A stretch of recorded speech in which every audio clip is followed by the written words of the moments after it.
Assalamualaikum warahmatullahi wabarakatuh. Salam sejahtera untuk kita semua. Salam guru penggerak, merdeka belajar. Baik, pada kesempatan kali ini saya akan menyampaikan kesimpulan dan koneksi antar materi modul 3.3.9, yaitu pengelolaan program yang berdampak pada murid. Fasilitator yaitu Bapak Budi Hartono MPD, pendamping Bapak Dr. Ahmad Hidir MSI, saya Irwanul Hadi, CGP Angkatan 1, Kota Pekanbaru. Pengelolaan program yang berdampak pada murid.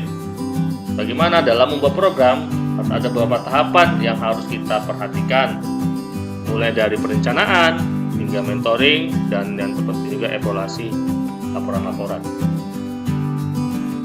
Dalam perencanaan program, kita harus merasakan apa yang akan kita buat, kemudian kita mulai membayangkan apa saja yang akan kita lakukan, kemudian kita lakukan pekerjaan itu dalam bentuk aksi nyata, dan jangan lupa, dan kemudian kita share agar program ini bermanfaat bagi semua orang. Pengelolaan program yang berdampak pada murid. Contohnya adalah program sekolah adiwata yang sekarang juga sudah banyak dilakukan oleh sekolah-sekolah. Kemudian contoh sekolah alam, sekolah yang belajar di alam, mengambil pelajaran dari alam untuk menjadi pelajaran bagi peserta didik. Kemudian juga yang terpenting sekali adalah contoh program yang melibatkan peran serta masyarakat. Tahapan pembuatan program menggunakan metode Bagja. Yang B, buat pertanyaan, menentukan arah penelusuran. Bagaimana meningkatkan pencapaian murid? Bagaimana membiasakan penumbuhan karakter baik kepada murid? Ambil pelajaran, yaitu menuntun pengambilan pelajaran dimulai setelah pertanyaan utama disepakati. Kemudian yang kedua, memandu bagaimana pengalaman positif dari individu, kelompok, dan komunitas diambil pelajaran. Yang ketiga, J, jabarkan rencana, yaitu mengidentifikasi tindakan yang diperlukan. Apa langkah-langkah kecil yang diperlukan untuk melaksanakan program itu? Yang kedua, apa satu langkah besar yang dapat dilakukan untuk memperbesar terwujudnya perubahan? Yang keempat, G, gali mimpi, menyusun narasi keadaan ideal. Apakah kebiasaan-kebiasaan baru yang kita bayangkan akan terjadi? Kemudian sumber daya apa yang kita bayangkan akan tersedia yang akan mampu membantu program yang akan kita buat?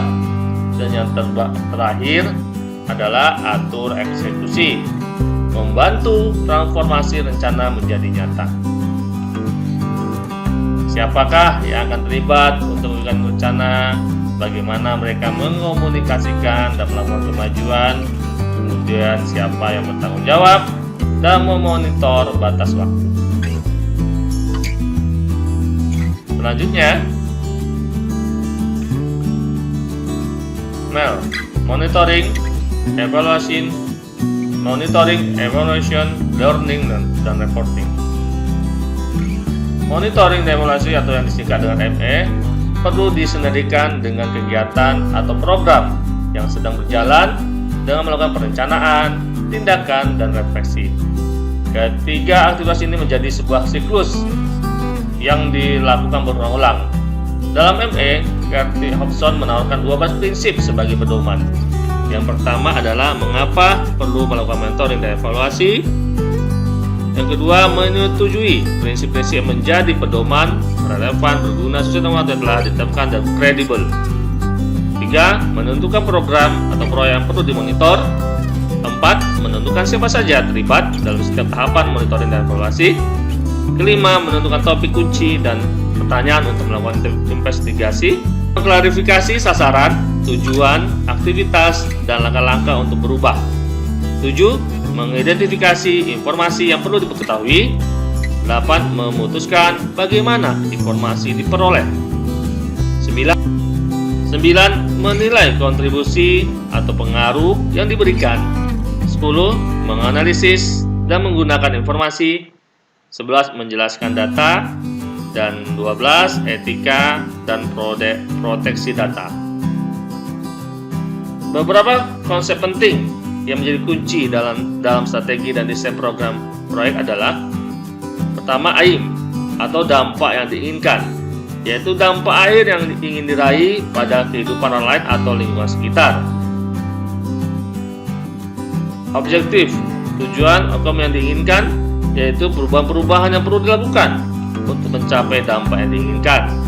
Output, yaitu hasil cepat diraih dari satu kegiatan yang dapat berkontribusi terhadap tujuan yang ingin dicapai. 4. Activities, yaitu kegiatan program atau kegiatan proyek yang sedang dilakukan sebagai proses memperoleh output yang diinginkan. Yang kelima, input, yaitu semua yang diperlukan selama melakukan kegiatan program proyek seperti manusia, keuangan, organisasi, teknis, dan semua sumber daya sosial. Kalau kita gambarkan ya, strategi dan desain program untuk mencapai perubahan dapat dijelaskan dengan tahapan input, kegiatan, output, outcome, dan dampak atau impact yang dapat ditimbulkan.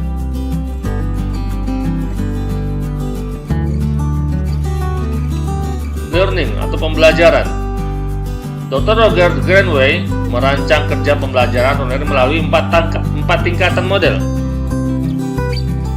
Yang pertama, fact atau berdasarkan fakta, yaitu catatan objektif apa yang terjadi. Kedua, feeling atau perasaan, yaitu reaksi emosional terhadap situasi. Ketiga, finding atau temuan, pembelajaran konkret yang dapat diambil dari situasi tersebut. Dan future, masa depan, itu menyusun pembelajaran digunakan di masa depan.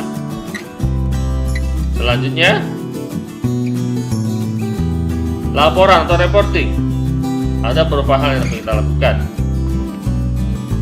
Pada dasarnya, laporan merupakan gambaran tentang what, apa yang terjadi, where, di mana kejadian berlangsung, when, kapan kejadian terjadi, why, mengapa hal itu terjadi, who, siapa yang bertanggung jawab terhadap yang terjadi, how, bagaimana kejadiannya berlangsung. Konsep ini dikenal dengan 5W1H. Tujuan laporan yang pertama, memantau dan mengendalikan sesuatu kegiatan. Kedua, membantu mengimplementasikan kebijakan dan prosedur yang telah ditentukan. Ketiga, memenuhi persyaratan. Keempat, mendokumentasikan kegiatan. Kelima, merupakan pedoman untuk persoalan tertentu. Fungsi laporan yaitu yang pertama, pertanggungjawaban dan pengawasan. Kedua, penyampaian informasi. Ketiga, bahan pengambilan keputusan dalam pelaksanaan manajemen. Keempat, sebagai salah satu alat untuk memperluas ide dan tukar-menukar pengalaman.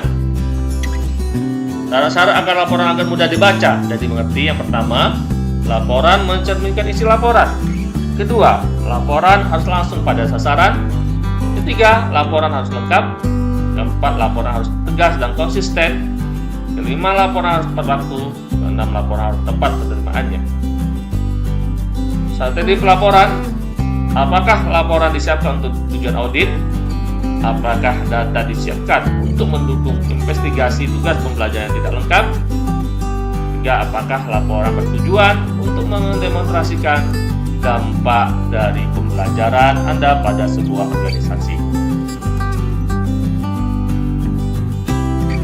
Manajemen risiko.